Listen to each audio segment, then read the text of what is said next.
नमस्कार. ब्रह्मदक्षाश्विदेवेश भरद्वाज पुनर्वसु हुताशवेशचरक प्रभृतिभ्यो नमो नमः. आप सभी का तद्विद्य संभाषा परिषद के इस अगले व्याख्यान पुष्प में स्वागत है. आज हम स्नेहन ये जो विषय है इसकी क्या संकल्पना है और उस स्नेहन की संकल्पना का विचार क्या करना है इसका हम संदर्भ के साथ अध्ययन करेंगे. सभी को पता है वे स्नेहन के जो सामान्य घटक है वो मैं नहीं बताने वाला हूँ, क्योंकि वो सभी को पता है कि शोधन के पूर्व स्नेहन करना चाहिए, स्नेहन के कितने प्रकार है, स्नेहन के चतुर्विध स्नेह क्या कौन से हैं, उनकी अवस्था क्या क्या है. ये तो बहुत सामान्य विषय है, ये सभी को पता है, तो इसके बारे में हम चर्चा नहीं करेंगे. आज हम स्नेहन की जो अवस्था है उस अवस्था का क्या विचार करना चाहिए, कौन सी अवस्था में किस प्रकार से स्नेहन का देना चाहिए नहीं देना चाहिए, और कुछ अवस्थाओं में सद्यो शोधन करना पड़ता है, बिना स्नेहपान का शोधन करना पड़ता है, तो उसकी अवस्था क्या क्या है वो हम देखेंगे. सूत्र स्थान का अध्याय 13वां जो है वो अध्याय इसमें पूरा का पूरा स्नेहन का विस्तार से वर्णन है. उसमें सबसे आखिरी जो सूत्र है वो है स्नेहम अग्रे प्रयुंजित ततः स्वेदम अनंतरम स्नेह स्वेदोपपन्नस्य संशोधनम अथ इतरत. मतलब सबसे पहले स्नेहन करना चाहिए, स्नेहन करने के बाद स्वेदन करना चाहिए, और स्नेहन और स्वेदन से सम्यक प्रकार से उसका उपयोग करने पर फिर योग्य प्रकार से शोधन करना चाहिए. ये सामान्य नियम है. अब इस सामान्य नियम को भी कुछ अपवाद होते हैं. मैंने जैसे पहले बताया कि मैं स्नेहन की जो सामान्य घटक जो है उसका अध्ययन आप सभी को है, उसमें मैं नहीं जाने वाला. मतलब जैसे स्नेहीय कौन कौन है, स्नेहन को नहीं देना चाहिए, या स्नेहपान के कितने कितने प्रकार है, उसकी विचारणा कैसे, ये तो बहुत सामान्य घटक है, ये सभी को पता है. इसको बार बार दोहराने से कोई उसका अर्थ नहीं है. सबसे महत्व है कि स्नेहपान की जो अवस्थाएं है वो कैसे समझना चाहिए. चिकित्सा करते समय स्नेहपान की अवस्था क्या है वो हमें देखना चाहिए. तो कभी कभी ऐसा होता है कि हम स्नेहपान शुरू करते हैं, स्पेशली कुष्ठ व्याधि में या किसी त्वचा विकार में अगर स्नेहपान शुरू करते हैं तो उस व्रण जो उत्पन्न हुए हैं उसमें से स्राव शुरू हो जाता है, और हमें लगता है कि ये दोष बाहर निकलने जा रहे हैं. तो ऐसा नहीं होता है. ये स्नेहपान का या गलत पद्धति से उपयोग करने से होने वाली ये अवस्थाएं उत्पन्न हो सकती हैं. तो अगर व्याधि ऑलरेडी कफ प्रधान है या व्यक्ति कफ प्रधान है, कफ प्रकृति का व्याधि है, व्यक्ति है, और कफच काल में व्याधि है, शरीर में संतर्पण है, शरीर में ऑलरेडी अभिषंध है, तो ऐसी अवस्था में सद्यो स्नेहपान शुरू करने से करना जरूरी है या नहीं. क्योंकि स्नेहपान का काल क्या, स्नेहपान कहाँ बताया है कि आम नहीं होना चाहिए. मैं अभी आगे हम अवस्था देखने वाले हैं. तो जहाँ पे श्लेष्मश की अवस्था है, जहाँ पे आम की अवस्था है, वहां पे पहले पाचन करके फिर स्नेहपान करना चाहिए. अष्टांग हृदय में सूत्र स्थान में 16वें अध्याय में स्नेहपान का अध्याय है. उसमें वो कहते हैं मांसा मेदुरा भूरि श्लेष्माणः विषमाग्नयः स्नेहोचिताश्चये तान पूर्वम रूक्षयेत्.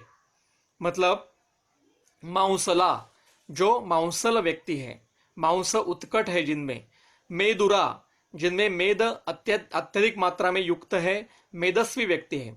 मांसला मेदुरा भूरि श्लेष्माणः मतलब जिसमें श्लेष्मा अत्यधिक प्रमाण में बढ़ा हुआ है. विषमाग्नयः जिसका अग्नि विषम है, मतलब विकृत हो चुका है. और स्नेहोचिताश्चये जो स्नेहन का जिसको उचित मतलब अभ्यास है, यह उचित का अर्थ है अभ्यास, तो स्नेह उचित इसका अर्थ जिसको स्नेहपान करने का अभ्यास है, ऐसे व्यक्ति को स्नेहपान करने से पहले तान पूर्वम रूक्षयेत्.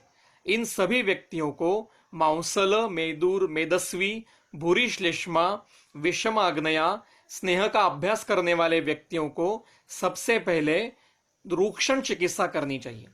बिना रूक्षण चिकित्सा किए इनमें स्नेह नहीं करना चाहिए। यह बहुत महत्व का सूत्र है।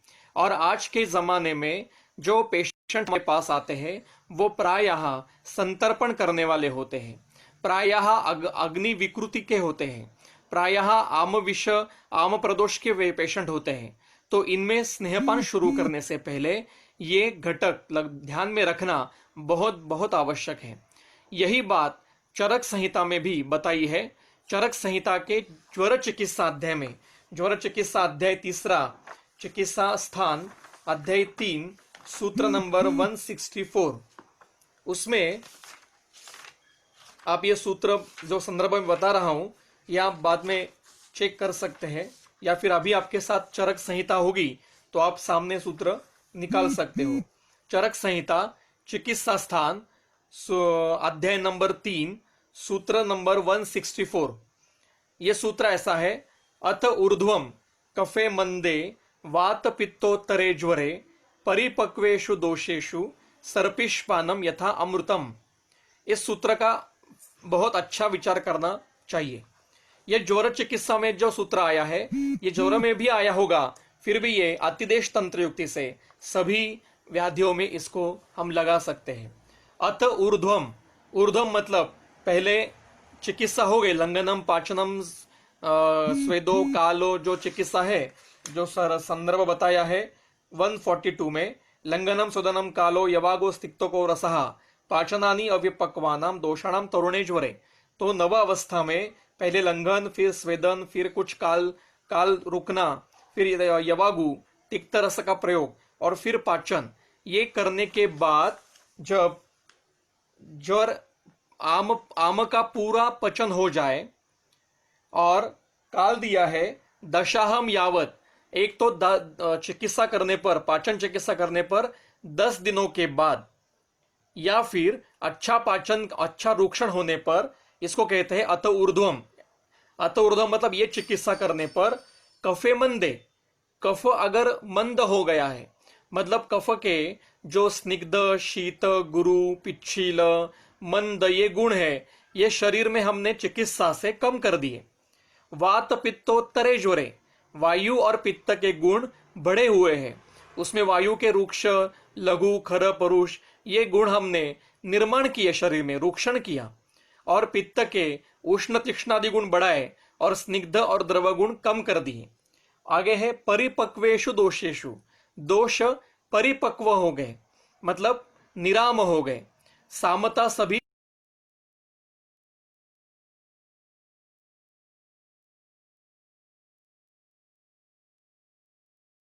है वो यथामृत है। मतलब जो घृतपान करना है वो इन अवस्था के बाद ही करना है। कफ क्षीण करना है तो कफ क्षीण होता है, कफ क्षीण होने पर कफ क्षीण क्या करना चाहिए, फिर उसके बाद वात पित्त उत्तर मतलब वात उत्कट अवस्था होनी चाहिए, पित्त की उत्कट अवस्था करनी चाहिए और दोष निराम अवस्था में लेने चाहिए। उसके बाद ही घृतपान अगर किया जाए तो वो अमृत जैसा है। जो नियम घृतपान को है वो अन्य सभी स्नेहों के लिए भी है। तो कोई भी स्नेहपान करना है तो पहले दोष निरामावस्था में लाना चाहिए पाचन करके, और रुक्षण आदि चिकित्सा से कफ क्षीण करना चाहिए, वात उत्कट करना चाहिए और पित्त के स्निग्ध और द्रव गुण छोड़ के बाकी के गुण बढ़ाने चाहिए। इसी के बाद ही कोई भी स्नेहपान शुरू करना चाहिए। तो ये अमृत जैसा है। अब इस सूत्र को हम लगाएंगे विपर्य। तो कौन सी अवस्था में घृतपान या कोई भी स्नेहपान ये विषवत है, तो वो है कफ वृद्ध अवस्था में। जिस अवस्था में कफ वृद्ध है, कफ उत्कट है, वायु क्षीण है, पित्त क्षीण है, पित्त के द्रव और स्निग्ध गुण बढ़े हुए हैं और दोष सामावस्था में है, तो ऐसी अवस्था में कोई भी स्नेहपान अगर किया जाए तो वो विषवत होता है। सामावस्था में कभी भी स्नेहपान नहीं करना चाहिए। और दोषों में कफ वृद्ध, वात क्षीण और पित्त क्षीण और पित्त के द्रव और स्निग्ध गुण बढ़े हुए हैं, ऐसी अवस्था में स्नेहपान ये विषवत होता है। ये अवस्था इतने स्पष्ट पद्धति से बताई गई है। अब हम जाएंगे सूत्रस्थान अध्याय 13 स्नेहाध्याय, उसमें सूत्र नंबर 51 53 नंबर का सूत्र है, वो हम देखेंगे। संशोधनात् ऋते येषां रूक्षणं संप्रवक्षते न तेषां स्नेहनम शस्तम उत्सन्न कफमेधसाम। इस सूत्र को बहुत ध्यान से और शांति से पढ़ना चाहिए। यहां पे ऋते अव्यय है। ऋते अव्यय, ये अव्यय होता है और जिसको ये लगाना चाहिए उसकी तृतीय विभक्ति या पंचमी विभक्ति करनी चाहिए। तो इस सूत्र में पंचमी विभक्ति किसको है? तो संशोधनात्, ये पंचमी विभक्ति। जब आप सूत्र सामने रखोगे तो आपको सबको ये समझ में आएगा। संशोधनात् ये सूत्र है और इसकी पंचमी विभक्ति है। तो संशोधनात् इस पद को ऋते लगाना है। ऋते अव्यय का अर्थ है इसके बगैर या इसके सिवाय। तो संशोधनात् ऋते, इसका मतलब संशोधन के बगैर येषां रूक्षणम संप्रवक्षते, जिनमें रूक्षण नहीं होता है, मतलब जिनमें रूक्षण करने के लिए शोधन ही करना पड़ता है। शोधन ये के जो लंघन बताए हैं, लंघनम अपने जो लंघन ब्रूहणी अध्याय में जो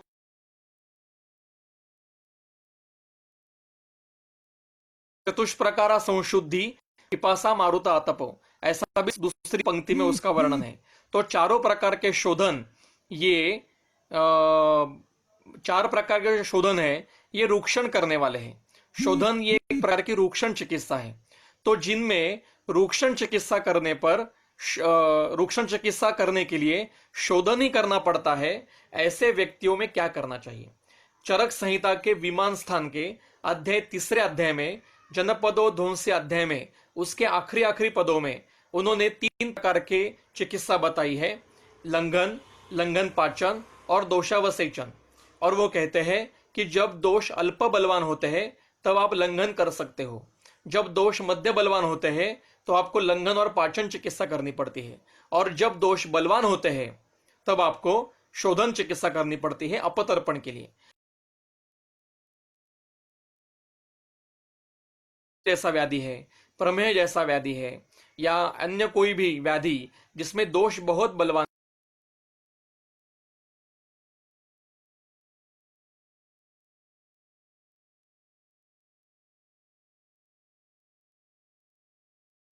में आपको अगर अपतर्पण करनी है तो वो शोधन से करनी है। तो ऐसे व्यक्ति में जिनमें शोधन करने पर ही रूक्षण होना संभव है, ऐसे व्यक्तियों में न तेषाम स्नेहनम शस्तम, उनमें ताबड़तोड़ कोई भी तुरंत स्नेहन चिकित्सा नहीं करनी चाहिए। तो स्नेहन करने से पहले उनमें रूक्षण जो करना है वो रूक्षण शोधन से करना चाहिए। तो ऐसे कौन सी अवस्था है? तो कुछ अवस्थाएं चरक ने खुद दी है। उत्सन्न कफ मेदसाम, जिनमें कफ और मेद उत्सन्न है, श्लेष्मा वृद्ध हो चुका है बहुत बड़ी मात्रा में, और मेद भी बढ़ा हुआ है।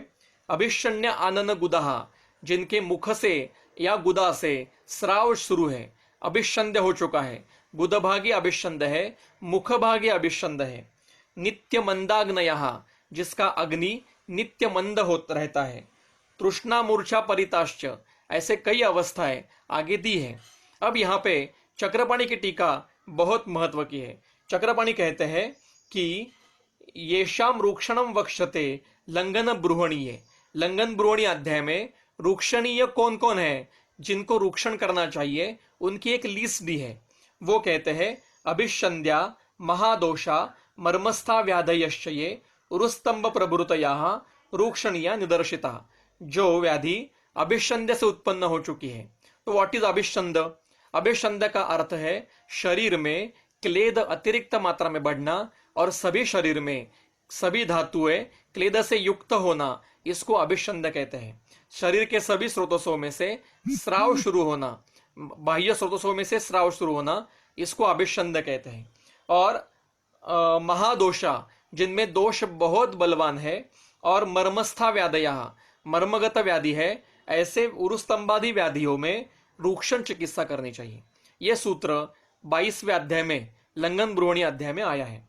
अब आगे कहते हैं तेषाम, मतलब ये जो अभिषंध्य, महादोषा, मर्मस्था, ये जो व्याधि है, इनमें शोधनात् ऋते स्नेहनम न शस्तम, उनमें शोधन करने के बाद ही स्नेहन करना चाहिए। मतलब शोधन के बगैर स्नेहन नहीं करना चाहिए। शोधनात् ऋते स्नेहनम न शस्तम, शोधन के बगैर स्नेहन नहीं करना चाहिए। यदा तु शोधनेन विरुक्षन्ते, जब शोधन चिकित्सा से अच्छा रूक्षण हो जाए, तदा परम शोधनार्थः तत्र स्नेहः कर्तव्यः, तब आगे के शोधन करने के लिए बीच में स्नेहन करना चाहिए। मतलब अब चिकित्सा का क्रम क्या हो गया? सद्यो शोधन, फिर स्नेहपान, फिर शोधन।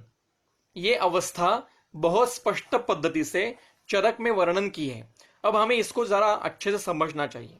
मैं एक बार फिर से बताता हूं कि जिन व्याधियों में अभिसंदेह है, जिन व्याधियों में महादोष अत्यंत बलवान है, मर्मस्थ व्याधि है, ऐसे व्याधियों में अगर दोष बहुत बलवान है, उत्सन्न कफ मेदस्वी है, अभिषण्यानन गुदा है, नित्य मंदाग्नि है, आम प्रदोष है, शरीर में अभिषंदेह है, स्तंतर्पण की अवस्था है, ऐसे व्यक्ति में अगर स्नेहन करना है तो वो शोधन करने के बगैर नहीं करना चाहिए। उनमें पहले सद्यो वमन करना चाहिए। सद्यो वमन मतलब कैसे करना है बताता हूं आगे। तो सद्यो वमन करना चाहिए। उसके बाद में उस सद्यो वमन से अच्छा रूक्षण उत्पन्न होने के बाद, रूक्षण चिकित्सा होने के बाद फिर स्नेहपान करना चाहिए। फिर आप वर्धमान मात्रा में स्नेहपान करो या एक मात्रा में स्नेहपान करो। फिर उसके बाद अच्छा स्नेहन होने पर फिर से एक वमन दे दीजिए। तो जो पहला वमन किया वो हेतु विपरीत और रूक्षण चिकित्सा करने के लिए है, और जो दूसरा स्नेहपूर्वक वमन किया वो व्याधि विपरीत है। ये चिकित्सा चरक में कई जगह बताई गई है, पर हम शायद इसको भूल चुके हैं। आज क्या पद्धति है, कोई भी पेशेंट आए, इसको अगर शोधन करना है तो सिर्फ हम अग्नि देखते हैं। अग्नि देखते हैं मतलब क्या करते हैं? आपको भूख कितनी लगती है? अच्छी लगती है? दिन में कितने बार खाते हो? 3 बार खाते हो? हाँ, इसका अग्नि अच्छा है, और शुरू कर दो स्नेहपान। और फिर वर्धमान मात्रा में स्नेहपान शुरू कर देते हैं। और जैसे जैसे स्नेहपान की मात्रा बढ़ती है, उस व्यक्ति में स्नेहपान के व्यापद शुरू हो जाते हैं, पर हम उसको व्यापद को समझते भी नहीं है कि यह स्नेहपान का व्यापद है। और फिर उसके बाद में 2 दिन या 1 दिन रुक के वमन या विरेचन हम उनको दे देते हैं। तो ये चिकित्सा सामान्य चिकित्सा बताई है, पर फिर भी इसमें अपवाद ऐसा है कि जिस व्यक्ति में अभिसंदेह है, संतर्पण है, आम विष है, शरीर में द्रव भाग ज्यादा मात्रा में बढ़ा है, क्लेद निर्माण हुआ है, अग्निमांद्य है, दोष बलवान है, दोष उत्कट है, ऐसे अवस्था में पहले एक सद्यो वमन देना चाहिए। फिर वमन के बाद अच्छा रूक्षण होने से फिर स्नेहपान करना है, और फिर स्नेहपान के बाद फिर से एक वमन देना है या शोधन करना, और कोई शोधन करना है। ये क्रम बताया गया है। अब देखिए चरक संहिता के विमान स्थान के अध्याय, दूसरे अध्याय में, विमान अध्याय 2 सूत्र नंबर 13, वो कहते हैं तत्र साध्यम आमम प्रदुष्टम अलसीभूतम। अलसक की चिकित्सा बता रहे हैं।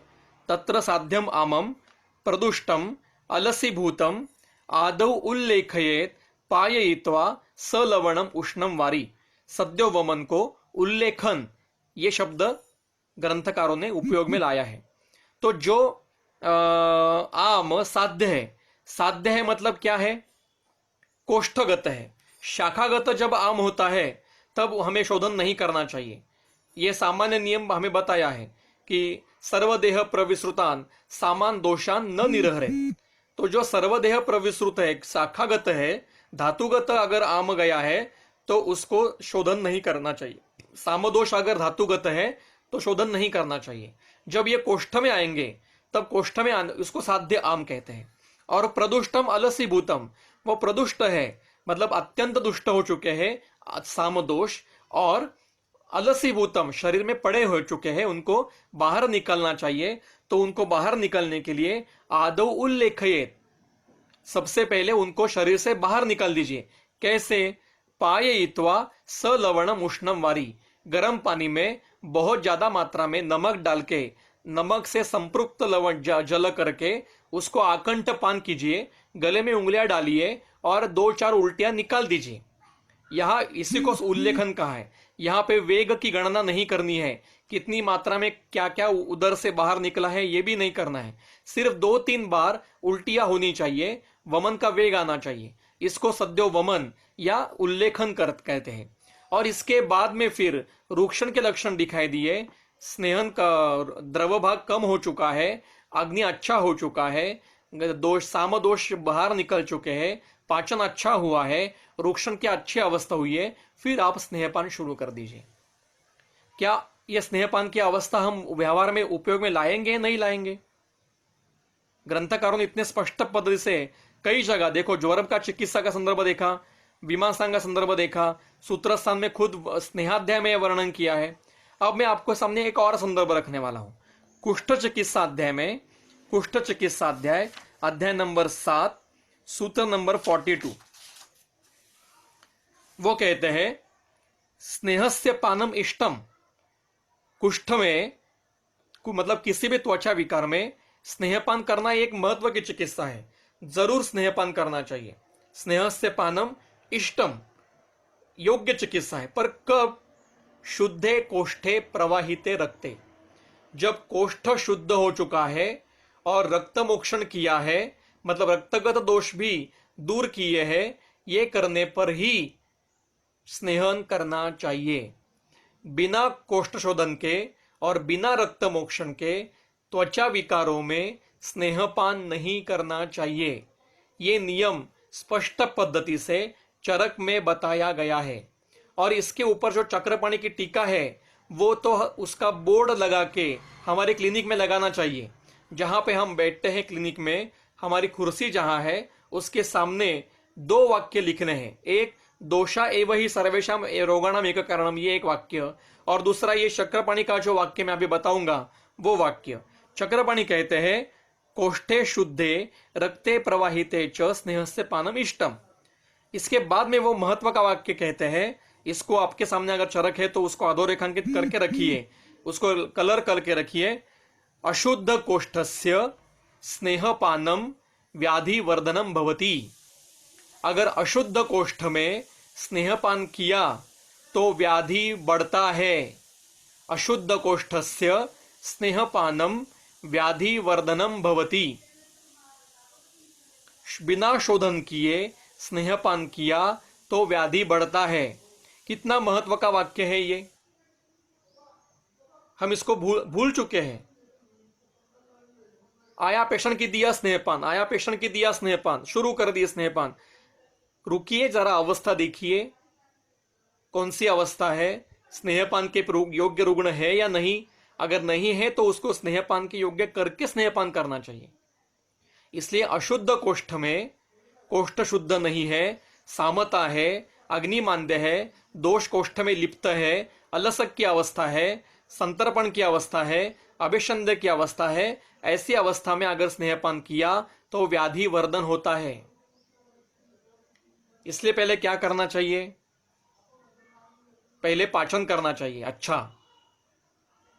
आम दोष का चिकित्सा करनी चाहिए, संतर्पण की चिकित्सा करनी चाहिए, अग्नि वर्धन करना चाहिए, दीपन चिकित्सा करनी चाहिए।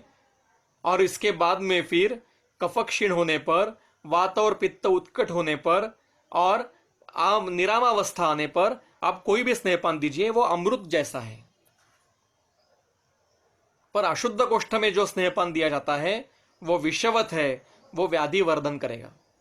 इसी के ऊपर इसी अध्याय में, चिकित्सा स्थान के 7वें अध्याय में सूत्र नंबर 39 में वो बताते हैं, सामान्य चिकित्सा है। वातोत्तरेषु सर्पी वमनम श्लेष्मोत्तरेषु कुष्ठेषु पित्तोत्तरेषु मोक्षो रक्तस्य विरेचनम चाग्रे। मतलब अगर कुष्ठ में पहले से ही वातोत्तर अवस्था है, वात उत्कट है, वात वृद्ध है, तो आप डायरेक्ट स्नेहपान शुरू कर दीजिए, घृतपान कीजिए, डायरेक्ट घृतपान कीजिए। वातोत्तर कुष्ठ में डायरेक्ट घृतपान करना है। और अगर श्लेष्मोत्तर अवस्था है तो सद्यो वमन देना चाहिए। वमनम श्लेष्मोत्तरेषु, इस वमन में पहले स्नेहपान नहीं करना है, क्योंकि शरीर में श्लेष्मा बड़ा है, ऑलरेडी श्लेष्मा बड़ा हुआ है, तो स्नेहपान अर्ह नहीं है वो। और अगर पित्तोत्तर है कुष्ठ, तो रक्त मोक्ष और विरेचन चिकित्सा डायरेक्ट करनी चाहिए। ये सामान्य नियम, सामान्य चिकित्सा बताई है। इसलिए स्नेहपान करना है तो स्नेहपान ये बहुत विशेष चिकित्सा है, इसको बिना सोचे हुए डायरेक्ट शुरू नहीं करना चाहिए, इसके व्यापद उत्पन्न हो सकते हैं। ये अवस्था बहुत महत्व की है। अब विषय कुष्ठ का निकला है, तो इसी अध्याय में थोड़ा सा विषय अलग है, पर मैं जरूर बताना चाहूंगा सभी आप सभी को कि इसी अध्याय में सूत्र 53 नंबर का सूत्र है। आपने पढ़ा होगा कुष्ठ चिकित्सा, तो बहुत सारे लेप चिकित्सा है, उसमें कई सारे लेपों का वर्णन किया है।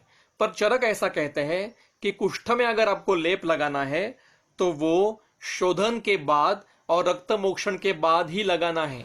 बिना शोधन के और बिना रक्त मोक्षण किए लेप अगर लगाएंगे तो उस लेप का कुछ भी उपयोग नहीं होता है। ये चरक कहते हैं, वो कहते हैं ये लेपा कुष्ठानाम युज्यन्ते निवृत्त अस्त्र दोषाणाम संशोधिताशयानाम सद्यः सिद्धिर्भवेत् तेषाम। शोधन करने के बाद, कोष्ठ शुद्ध करने के बाद ही शरीर पर लेप लगाना चाहिए।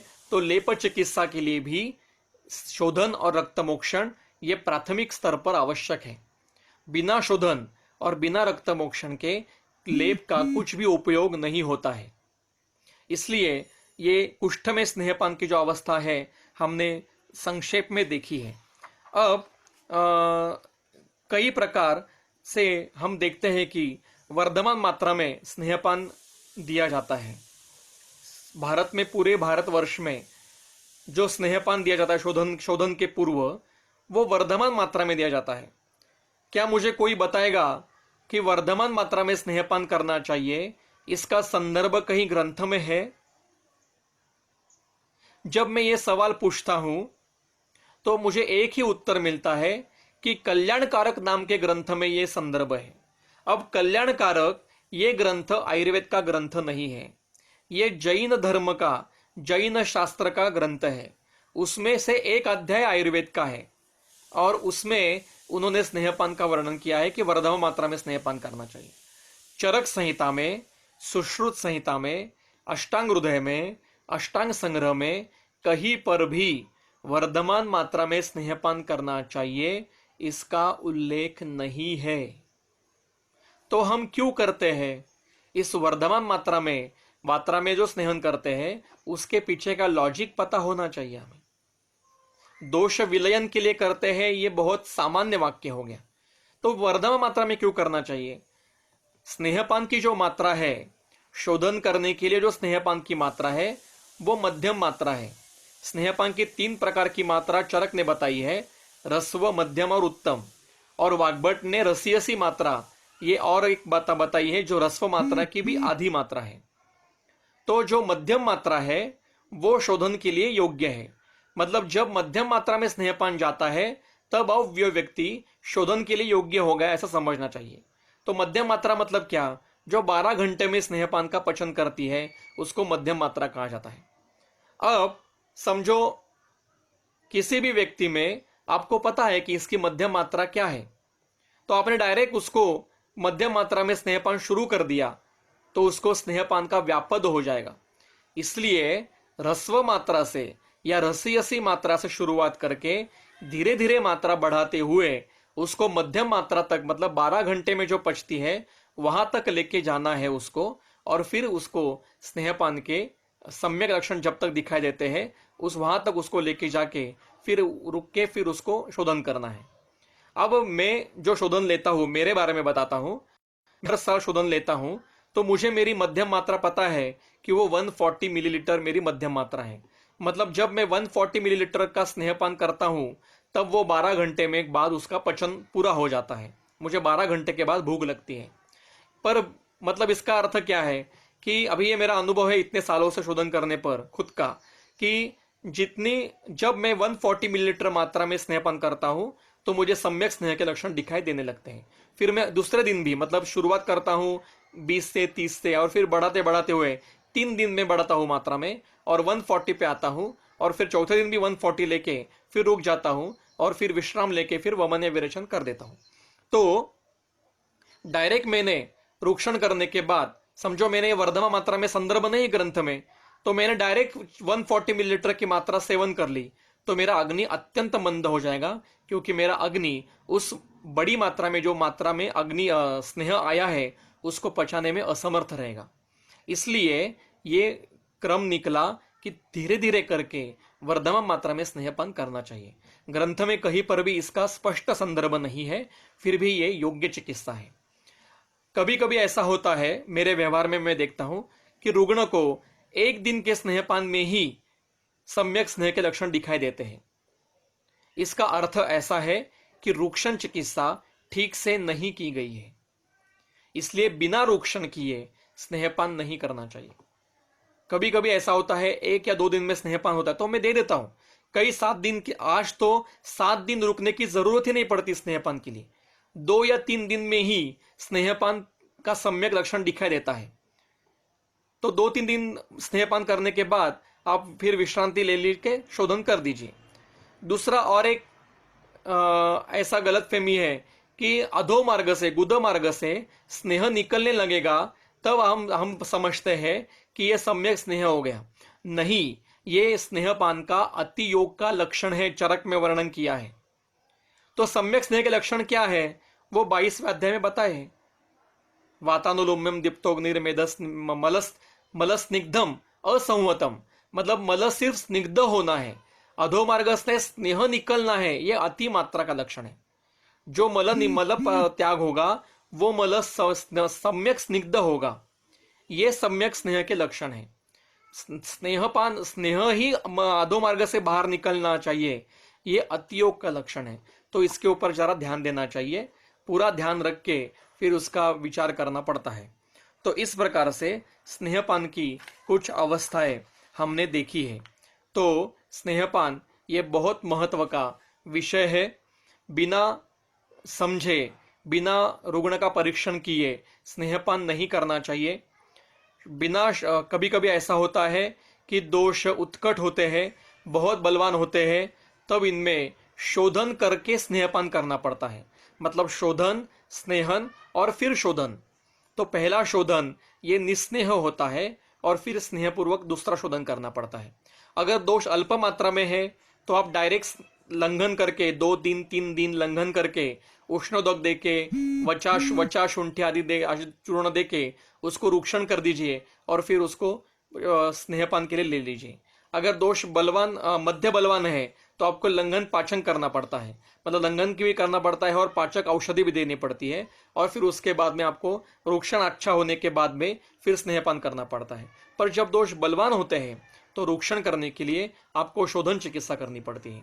ये ग्रंथकार अनेक जगह पे जोर जोर से बताते हैं, पर हम पढ़ते नहीं है ठीक से और ये अवस्थाएं समझ में नहीं आती। तो मैं फिर से एक बार बताता हूं कि जब संतर्पण की अवस्था है, आम प्रदोष की अवस्था है, शरीर में क्लेद बढ़ा हुआ है, शरीर में सामावस्था है, आम प्रदोष की अवस्था है, शरीर में कफ वृद्ध है, मेद वृद्ध है, मांस वृद्ध है, अग्नि विषम है, स्नेह का अभ्यास है, ऐसे व्यक्तियों में पहले रूक्षण चिकित्सा करके स्नेहपान करना है। इनमें शोधन करो, पहले सद्य शोधन दीजिए। शोधन करने के लिए क्या करना है तो गर्म पानी में नमक डाल के आखंड पान कीजिए, फिर गले में उंगलियां डाल के उसको निकाल दीजिए। कभी कभी इतना उत्कट होते हैं दोष कि गले में सिर्फ उंगलियां डाल के भी वमन हो जाता है, गर्म पानी में नमक डालने की जरूरत भी नहीं पड़ती। कभी आकंठ दुग्धपान करते भी वमन का वेग आ जाता है, कभी इक्षुरस से भी वमन का वेग आ जाता है। तो ये सद्यो वमन करके फिर उसको 2-3 दिन रुकिए, उसको रूक्षण की, उसको भात खाना बंद कर दीजिए, राइस बंद कर दीजिए, दूध बंद कर दीजिए। फिर रूक्षण चिकित्सा करने पर उसको अच्छा रूक्षण हुआ है ये समझने के बाद फिर उसको क्रमशः स्नेहपान शुरू कर दीजिए, और फिर स्नेहपान करने के बाद विश्रांति लेके फिर आपको जो शोधन करना है वो शोधन आप कर सकते हो। तो मैंने संक्षेप में ये स्नेहपान की अवस्था बताई। मैंने पहले ही व्याख्यान में बताया था कि स्नेहपान की जो सामान्य घटक है, मतलब किन में करना है किन में नहीं करना है, ये सबको पता है, ग्रंथ में वर्णन किया है। वो मैं ये मेरे बताने की कोई ज़रूरत नहीं। सिर्फ एक घट बताना है कि विचारणा का प्रयोग हमें बहुत अच्छे से जान सोच समझ के करना चाहिए। जब शमन शमन स्नेहपान की बात आती है तब हमें विचारणा का प्रयोग करना पड़ता है। तो चार जो स्नेह है, घृत, तैल, वसा और मज्जा, इनका तो उपयोग हमें करना है। फिर भी जिन जिन द्रव्यों में स्नेह है उनका भी स्नेहन में समावेश करके विचार करना पड़ता है। जैसे राइस, दुग्ध, ये जो घटक है ये भी स्निग्ध गुण से युक्त है।